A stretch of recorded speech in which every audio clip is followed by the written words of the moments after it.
Welcome to my channel. तो आज की कहानी है प्रतीक के बारे में।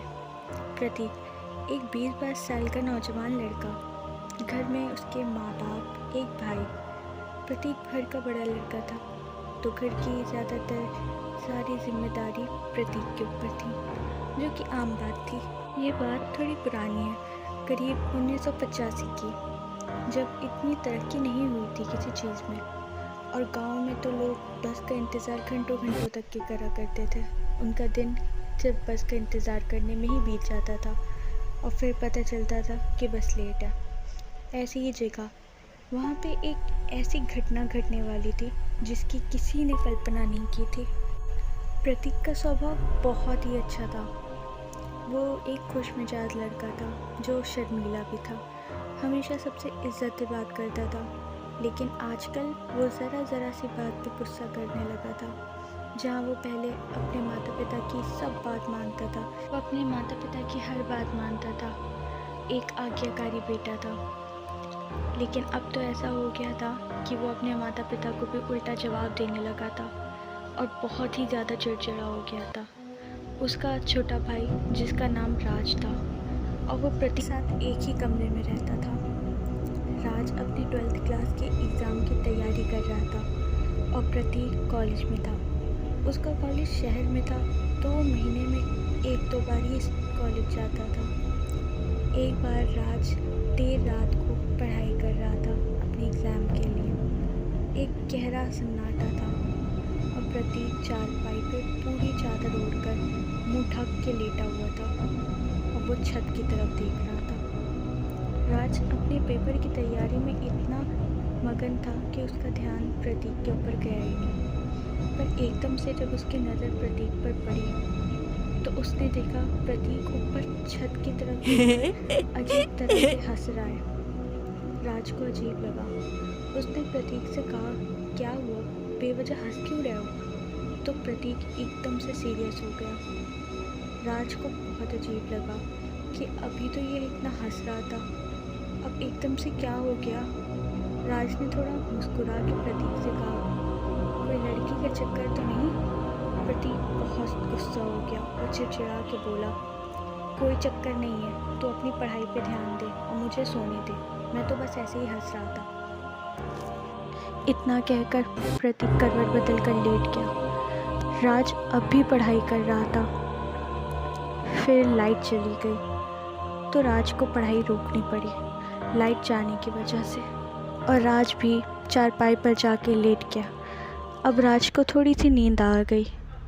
जैसे ही लाइट आई, कमरे का लैंप एकदम से जला, तो राज की आँख भी खुल गई।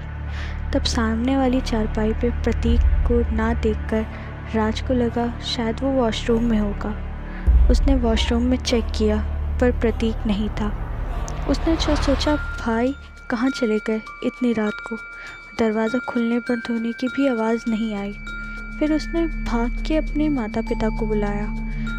जब उसके माता पिता कमरे में आए, तो प्रतीक चारपाई पे वो वहीं पर सोया हुआ था।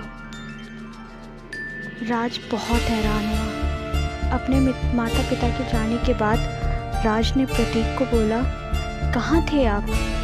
प्रतीक ने भारी अजीब सी डरावनी आवाज़ में उससे कहा, तुझसे क्या, अपने से काम रख, वरना तेरे लिए अच्छा नहीं होगा। और फिर ये लोग सोने चले जाते हैं। आधी रात में करीब 3 बजे राज को किसी की धीमी धीमी आवाज़ सुनाई देती है, और अपने दरवाजे पे खटखट। कोई कह रहा होता है, दरवाज़ा खोलो, मैं आया हूँ। ये सुन के राज के पसीने छूट जाते हैं। दोबारा दरवाजे पे बहुत तेज़ खटखट की आवाज़ सुनाई देती है, और फिर वो आवाज़ आती है, दरवाज़ा खोलो, मैं आया हूँ। इस आवाज़ को सुनकर प्रतीक उठता है और जवाब देता है, आ गए तुम?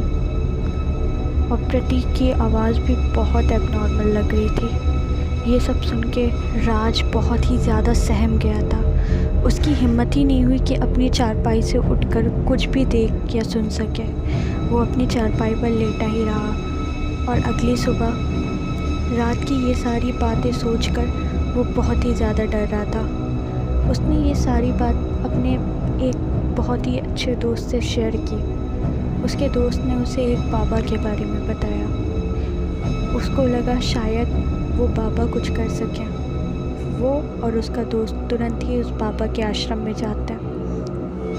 उन बाबा ने राज को एक धागा प्रतीक के हाथ में बांधने को कहा और कुछ मंत्र पढ़ा हुआ पानी उसे दिया और कहा कि ये जब प्रतीक घर में ना हो तब पूरे घर में डाल देना। उसके बाद राज घर आ जाता है और प्रतीक को किसी काम के बहाने से शहर भेजता है ताकि वो घर में वो मंत्र पड़ा हुआ पानी छिड़क सके। दूसरी तरफ जब प्रतीक शहर जा रहा होता है तब उसे बहुत ही ज़्यादा भूख लगती है, तो वो एक होटल में रुकता है। वो पूरा नॉनवेज खाना मंगवाता है और इतनी बुरी तरह से खाता है जैसे बहुत समय से भूखा हो। उसको वहाँ देखकर आसपास के लोग समझ जाते हैं कि कुछ भूत का चक्कर है। वो सारा खाना खा जाता है पर उसका अब भी पेट नहीं भरता। रास्ते में उसको एक मुर्गी दिखती है जिसको देखकर मानो प्रतीक होश खो बैठता है। उस मुर्गी को वो एक बार में पकड़ लेता है और पकड़ के उसको कच्चा ही खाने लगता है। उसी रास्ते से प्रतीक के गांव का एक आदमी जा रहा होता है जो प्रतीक को ऐसे मुर्गी खाते देख लेता है। वो प्रतीक के पिता को ये बात बताता है पर प्रतीक के पिता को यकीन नहीं होता।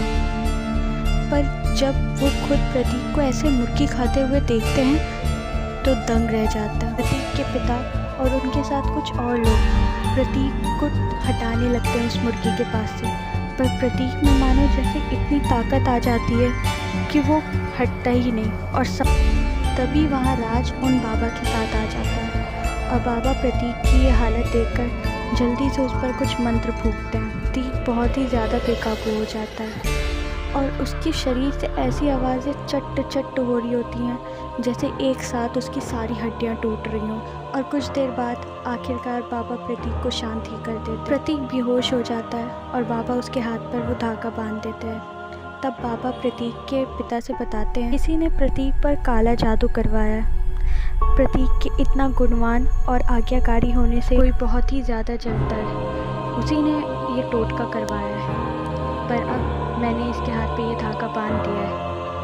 और धागा बांधने के कुछ दिनों बाद ही से प्रतीक दोबारा से नॉर्मल होने लगा था। वो पहले की तरह खुशी से रहने लगा। आज की हमारी ये कहानी आपको कैसी लगी कमेंट में ज़रूर बताइएगा। Thanks for watching.